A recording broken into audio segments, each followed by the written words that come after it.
A U.S. jury has found Meta and YouTube liable in a landmark social media addiction trial.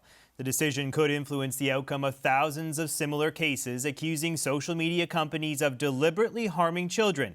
Canada has its own grievances against social media and AI companies and the impacts they have on young people. They've been brought back into the spotlight after the tragic Tumbler Ridge school shooting, in which we later discovered that the shooter had been flagged internally by OpenAI for problematic prompts in its chatbot, ChatGTP.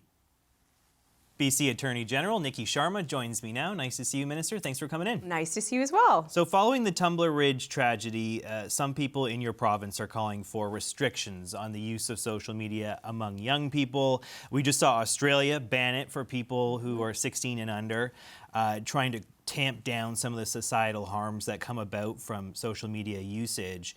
Is that something you think Ottawa should do? Should they follow Australia's lead? I mean, absolutely. Ottawa has the best tools compared to provinces when it comes to really restricting what online harms our young people are facing. Canadians across this country are calling upon more action. It's hugely popular. I think 9 out of 10 Canadians think that the federal government should take action on it. I've been up here today meeting with various ministers to give BC's perspective that the federal government should legislate. There should be safety measures for young people built into social media platforms that operate here, and we should have age restrictions on when you can use it or how you can use it. So you were asking them to legislate a ban for social media use? You know, I think there's different ways of doing it, and some jurisdictions have said the ban. So, like at certain ages, you can't use it if you're a certain age, and I think that has a lot of benefits because it makes it really clear to parents what the line is. But also, you need to get at the design of these social media platforms. A lot of jurisdictions have legislated towards design safety features. So we know even not just young people, everybody using that. Those platforms, there's a certain standard that's legislated and regulated about what's safe and what's not, and that the platforms have to design their products to that standard. And I think that's really good policy, and I think a lot of Canadians would welcome that. On this issue, a U.S. court yesterday found that YouTube and Meta were liable for social media addiction. It's kind of a landmark decision. A lot of folks are calling it the big tobacco moment, if you will, because they could be on the hook for some of the things that their products are responsible for. 2 years ago, BC considered legislation giving the province the right to sue some of these companies. You took a step back. You were going to work kind of directly with the companies as opposed to legislating it or taking it to the court system. Given what's happened in recent months, given this ruling we just saw in the U.S. yesterday, do you think it's maybe time to revive a law like that? Yeah, you know, we're always looking at ways to enforce standards, and litigation is certainly one of them. We're part of one lawsuit against Meta, and there is that tool that I have as Attorney General to do that. And there's different ways that we're showing up in that space. But really, we want to prevent the harm. You want to stop it from happening.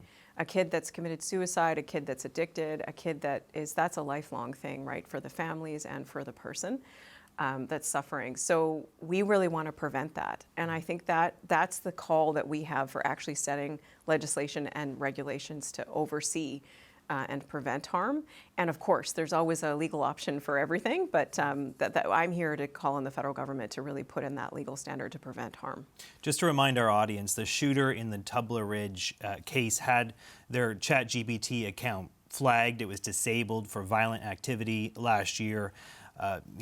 That was something that was not communicated to the authorities in this country. Some of the alerts that the company had, they could have passed that on. It might have prevented some of the carnage, frankly, that we saw with that shooting.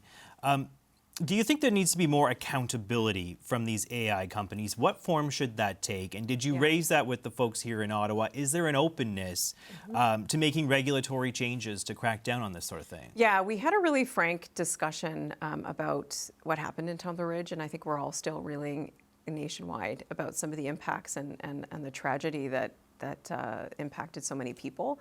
And what we're asking for is some kind of legislated or mandatory reporting requirements. What's happening now is that different companies, they self-regulate. They decide themselves what that threshold is for safety or not, or reporting or not. And we think that that's not actually the job. It's a job of a government that represents the public interest to set out what that reporting requirement should be and to make sure that there's an accountability for that.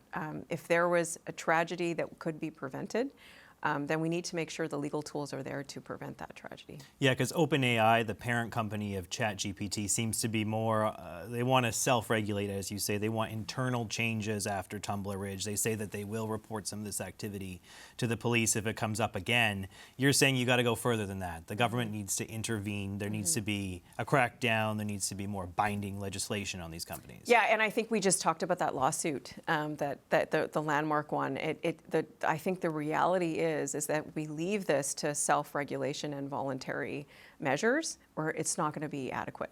The job of governments is to represent the public interest in different spaces, and there's a need for us to do that here. And I think there's a need globally for us to do that here, to understand what the standard is to keep people safe and then put real teeth behind it to enforce it.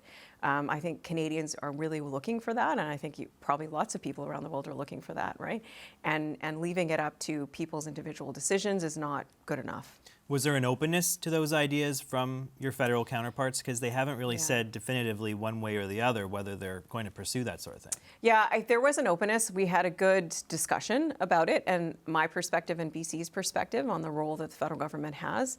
They're going to keep in contact with us to see the progress that they're making, and I'll be watching to see if some of the things we're asking for or think are needed are part of their legislative action and policy action. So it was a good conversation. I'm hopeful that they see the issue and they see the need to act, and we'll be watching. You and other provincial attorneys general have been asking the federal government to tighten up bail, and the government has done some of that. They've acted on your letter when you called last year for some changes. Some of the legislation we've seen before Parliament now acts on some of those recommendations, tougher bail overall. But I'm wondering if there's still room to go further. I want to raise one recent case. We don't have to get into the nitty-gritty, but just to talk about this guy in Nanaimo. You might be familiar with this case. He was involved with an assault with a weapon. There was breaking and entering. There was mischief. There was some sort of standoff on a tugboat. Kind of a dramatic moment. He was arrested, released, arrested again, re-released, and just kind of wreaked havoc on this community. Does that tell you that there needs to be more done to the criminal code, that needs to be tightened up for offenders like this can't, inflict damage on a community repeatedly, sometimes within days after getting out of jail? And those are the kind of stories that leave the public wondering about the justice system. And those are the ones that, as Attorney General and all Attorney Generals across the country, we're concerned about. I wrote a letter to the Senate committee saying that bill needs to pass quickly. The clearest way to send a message to our courts that here's the line and here's where we need to hold people is to change the law. So I'm really waiting to see that come into force. I could say as a jurisdiction in BC, we're always looking at ways that we can strengthen up that line of when somebody should be released and when they shouldn't be because of the community harm. We just announced a program in our budget called a prolific offender program that's going to help with the other side of that. So we're circling around these people that are repeat offenders and putting the resources needed to keep them from harming the community. But the legal reform is really the tool, right? So that, first of all, needs to pass quickly. And then second of all, we'll be watching to see if there's more changes that are needed. All right, let's leave it there. Thank you so much. Nikki Sharma, BC Attorney General. Nice to see you. Thanks for coming in. Nice to see you too. Thanks for having me.